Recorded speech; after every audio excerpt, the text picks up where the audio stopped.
Bonjour à tous, j'espère que vous allez bien. Aujourd'hui je vous retrouve dans un nouveau format de vidéo puisqu'on va travailler sur la pyramide du dressage. Donc je vais vous expliquer en quoi cela consiste et ensuite je vous montre avec DaVinci comment en développer les différentes étapes. On va donc aborder la pyramide du dressage en 3 étapes. Première étape, la construction des bases. La deuxième étape, le développement de la propulsion. Et la troisième étape, le travail de l'équilibre. Aujourd'hui, nous allons donc aborder ensemble la première étape, donc la construction des bases, qui se détaille elle-même en 2 étapes, donc la correction de l'allure et de l'attitude et la souplesse et des contractions. Petit rappel avant de commencer la vidéo, vous pouvez nous envoyer vos vidéos de vous à cheval pour qu'on les commente à cette adresse mail juste ici, qu'on vous remet également en barre d'infos.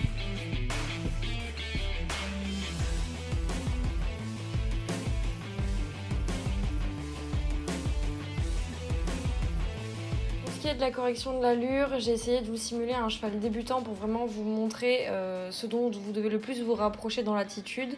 Donc c'est simple, je vais juste poser mes mains devant, ne pas les bouger, écarter légèrement mes rênes pour laisser de la place à mon cheval et mettre mes jambes pour donner de l'activité. En fait, la correction de l'allure, c'est assez simple. Les 2 fautes qu'il ne faut pas faire, c'est avoir la tête du cheval en l'air et être en dessous du rythme. Donc que ce soit au pas, au trot, au galop, donc là je vous montre les 3 allures. Vous devez avoir un cheval qui s'oriente vers le bas et qui est actif. Donc n'hésitez pas à mettre un peu plus de jambes quand vous sentez que votre cheval commence à être un petit peu mou en dessous du rythme. Rajoutez vos jambes pour qu'il soit toujours au-dessus, qu'il soit toujours dans le bon rythme. Et évidemment, fixez vos mains, écartez légèrement vos rênes pour commencer à l'orienter vers le bas. Et la correction de l'allure, c'est exactement se résume à ça en fait. Donc là, je vous montre ça aux 3 allures. Et ensuite, pour ce qui est de la souplesse, ça suit en fait la correction de l'allure. Donc vous devez d'abord maîtriser la correction de l'allure. Et ensuite, pour ce qui est de la souplesse, vous allez juste rajouter un léger contact sur les rênes. C'est-à-dire que votre action de rêne va être la suivante. Votre rêne extérieure doit être tendue et votre rêne intérieure doit amener la décontraction. C'est très simple. Essayez déjà au pas si vous voyez que votre cheval répond et s'assouplit sur votre main. Ensuite, essayez au trot. Au galop, ça peut être plus compliqué. Mais bien le maîtriser au trot d'abord et ensuite commencer à le découvrir au galop. Les chevaux n'y arrivent pas tout de suite en général au galop, donc si vous n'y arrivez pas au galop tout de suite, c'est pas grave du tout.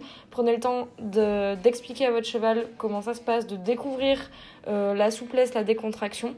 Et une fois que vous avez ce que moi j'obtiens sur les images, c'est-à-dire cette activité et cette décontraction dans l'allure, vous pouvez le faire avec toutes vos autres figures. Vous devez avoir la même attitude dans toutes les figures que vous exécutez.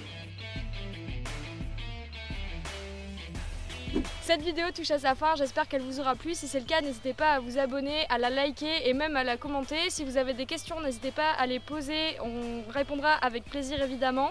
N'hésitez pas également à nous envoyer vos vidéos à l'adresse mail que je vous ai remis en barre d'infos. Et sur ce, je vous dis à dimanche prochain.